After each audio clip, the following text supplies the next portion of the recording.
Olá, vamos esclarecer essa dúvida. Afinal de contas, quais documentos a empresa deve apresentar ao perito em perícias de insalubridade e periculosidade?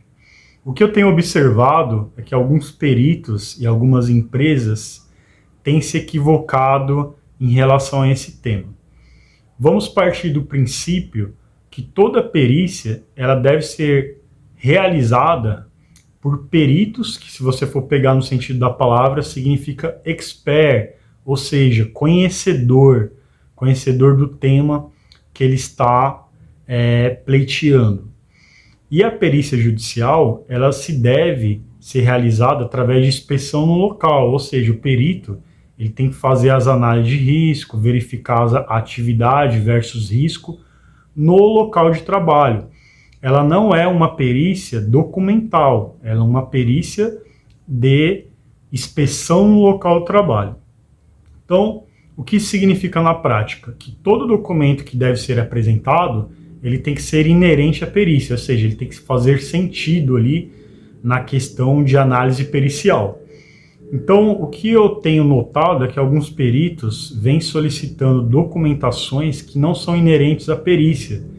E eu, enquanto perito judicial também, enquanto assistente técnico, sempre que realizo as minhas diligências, eu procuro ter esse feeling em relação aos documentos que são solicitados às empresas, até por questões atuais, aí, como a Lei Geral de Proteção de Dados, LGPD, deve-se haver essa coerência. Então, vou dar um exemplo prático aqui.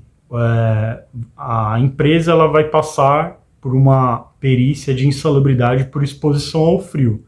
E aí o perito ele solicita ali alguns documentos que, se você for analisar a fundo, não são inerentes à perícia. Exemplo, PCMSO, que é um programa todo ali voltado para a saúde ocupacional, né, que vai determinar ali os exames que o trabalhador tem que ter. Então, se você pega ali uma inspeção no local de trabalho, uma perícia que é para avaliar a exposição ao frio, não faria muito sentido solicitar um programa médico de saúde ocupacional. Eu já me deparei, ao longo da minha carreira, com alguns peritos solicitando a PR.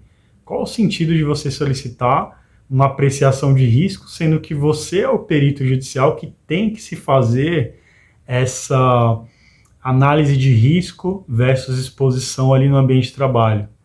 PGRO. O PGRO é um programa de gerenciamento de risco ocupacional, ou seja, ele é voltado ali para a empresa gerenciar seus riscos. AVCB, qual o sentido de um perito judicial solicitar um AVCB em uma perícia de insalubridade? Ele quer colocar ali a metragem quadrada da empresa, solicita somente ali essa informação em si.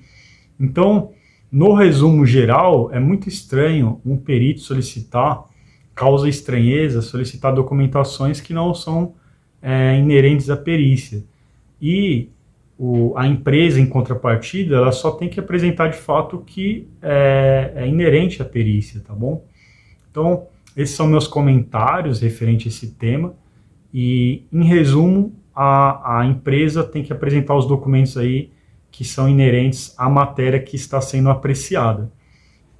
Então, mais do que os meus comentários, eu queria saber a opinião de vocês que já atuaram aí como perito judicial ou como assistente técnico ou já acompanharam perícias. Vocês já se depararam com essa situação? O que vocês acham sobre esse tema? Faz sentido peritos solicitarem documentações que não são inerentes à perícia que está sendo avaliada? Um abraço, espero ter ajudado e até a próxima.